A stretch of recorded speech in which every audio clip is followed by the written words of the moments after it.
Well, day 10. Or is it really? Same shirt, don't know. Could be any day that I'm actually recording this. But it's day 10 in my sequence. So I've been talking about lots of different things, and to be fair, there's been no real structure in terms of what I'm trying to cover off here. And that wasn't really the point. The point was just to put a lot of content out there for you guys to sort of go, yeah, that's useful, that's interesting, etc. But also to get people to know this face. Geez, I don't know. Anyway, and to sort of start conveying and making it a little bit more accessible for all of this technology. You know, I'm going in and talking about this no BS or no bullshit tech translator, right? It's about helping people understand what's going on without becoming a technologist. Now, I'm going to dive into a fairly sensitive topic right at the moment, especially late last year in 2022. In Australia, there was a lot of talk and a lot of concern around a number of cybersecurity breaches for some very large organisations. So much so that it actually forced the Australian government to make some very fast decisions and to start putting in some real strong controls around what they can do about this. Penalties for messing up this cybersecurity and not doing everything practical to actually protect yourself, your company, and your client's data. So they've made that a lot. Those penalties a lot higher. And this is only just the start. It's going to get even harder. And the thing that I'd like to sort of cover off in this is not to say that we need to be worried or freaking out. Yes, we do need to be concerned and we need to understand our risk. The Australian Signals Director have put out a fantastic set of information around the Essential 8. If you don't know what that is, go to cyber.gov.au and look up Essential 8. Start getting familiar with the terminology. It's quite technical in basis in terms of what you need to do, but the point is start having a conversation with your service provider around Essential 8 compliance and what that means for your business. Now here's a little trick on that stuff. There's a whole series of different levels, and this is the same thing with any sort of compliance piece. You don't necessarily have to meet every single requirement. That's not the point. The point is to have an understanding of what those requirements are, and then make an assessment of whether or not it's needed for your business. And if you don't comply on that, have some mitigating controls around why you've decided that that's not important or not required for your business. It may be from a simple usability perspective, or it breaks how your business works, or there may be some other considerations you need to bring into place.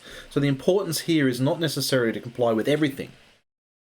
It's to understand how you comply and what gaps you may have, and then work towards closing those gaps if it makes sense, or addressing those items that you don't have covered. So why is this important? And why does every company, from a solopreneur up to your multi-billion-dollar organizations, need to start having this conversation? The simple thing is that the threat actors, the hackers out there, the hooded guys in the dark rooms that we see portrayed in media, etc., aren't running around trying to hack into your business. No, they're not doing that. We've seen the advance of automation and machine learning and artificial intelligence, and this is powering business. But guess what? That same technology is powering the business of cybercrime. Yes, the cybercrime, the hackers themselves are businesses. Not quite legitimate businesses in the true sense of the word, but they are still operated as a business. And they even have as a service. So you can go and get hacking as a service that you can pay for. Yeah, it's a thing, it exists. The point is that all these tools, all this automation, all this artificial intelligence, machine learning, etc., is running around the internet trying to look for weaknesses within the shields of our security walls, our virtual security walls that we put in place. And they're using lots and lots of different techniques. Some of those are brute force, just hammering on the outside. Some of them are a little bit more subtle, and it leverages email and social media and even taking over trusted repositories of software that lots of other companies use to be able to get inside your business. So it's a multi-layered approach to be able to get in. They find one chink in the armor, they attack it, and etc., etc. This process is being largely automated. So they're not targeting you specifically, they're targeting the fact that you weren't as diligent at being at securing this stuff, keeping things up to date. Now, the reason patches, as much as we hate Windows restarting because I've got yet another patch to install, those are important because Microsoft is responding to security audits they do internally, external providers providing information, etc., to find gaps within their armor, and then patching that and protecting that and securing that, and then pushing it out to you, the customer. So it's disruptive, yes, but it's something that we need to continue, because what will happen is those exploits will suddenly become, or those holes in the armor will become known, it will get bundled into the automated machines, and then suddenly everyone's getting attacked that hasn't got up to date. This is the problem with cybersecurity.